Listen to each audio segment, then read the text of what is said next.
Hello students, welcome to this class. In this class I will consider moment of inertia of a solid sphere about a diameter. This is the diagram of a solid sphere.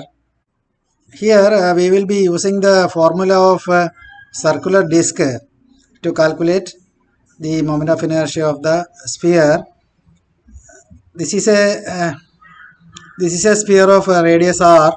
Suppose we want to find the moment of inertia about the diameter AOB. To calculate this, let us cut the sphere along two planes EF and GH. Then this part, this cut portion will be a circular disc having radius y. So moment of inertia of that disc will be my square by 2, where m is the mass of the disc. To find the mass of the disc, we can define mass per unit volume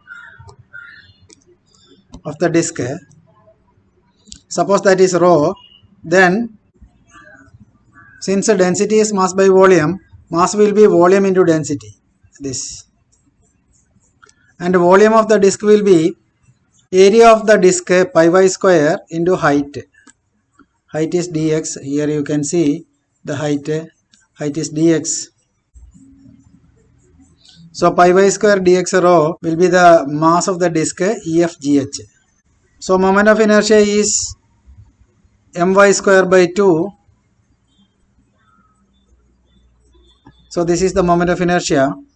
In this right angle triangle with r, x, y as sides, we have Pythagoras theorem, r square is equal to x square plus y square, so that y square will be equal to r square minus x square.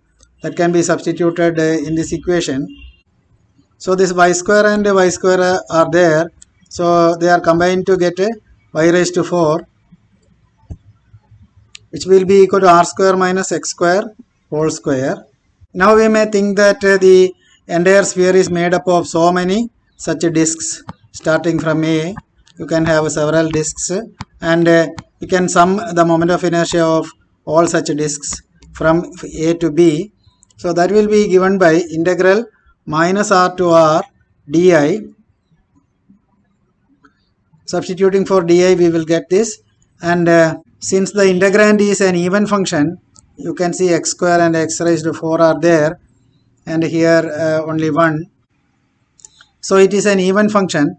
Even function means if x is changed to minus x, there is no change in the function. So in that case we may write integral minus r to r as twice integral 0 to r. So you can check this integration. If you have any doubt, you can ask me.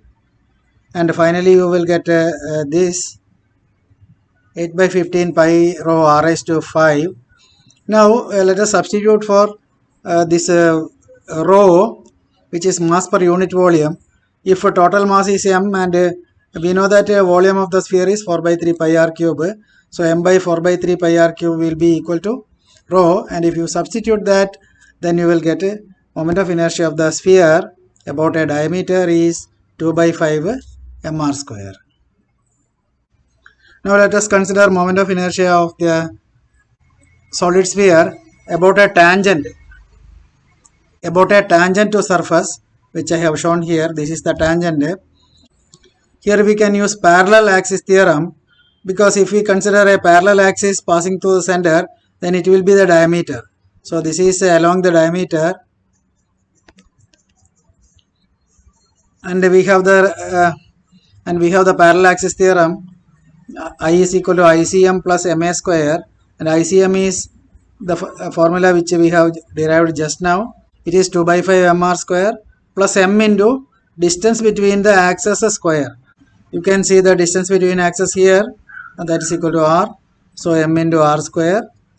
If you simplify that, then you will get a moment of inertia about a tangent as 7 by 5 mr square.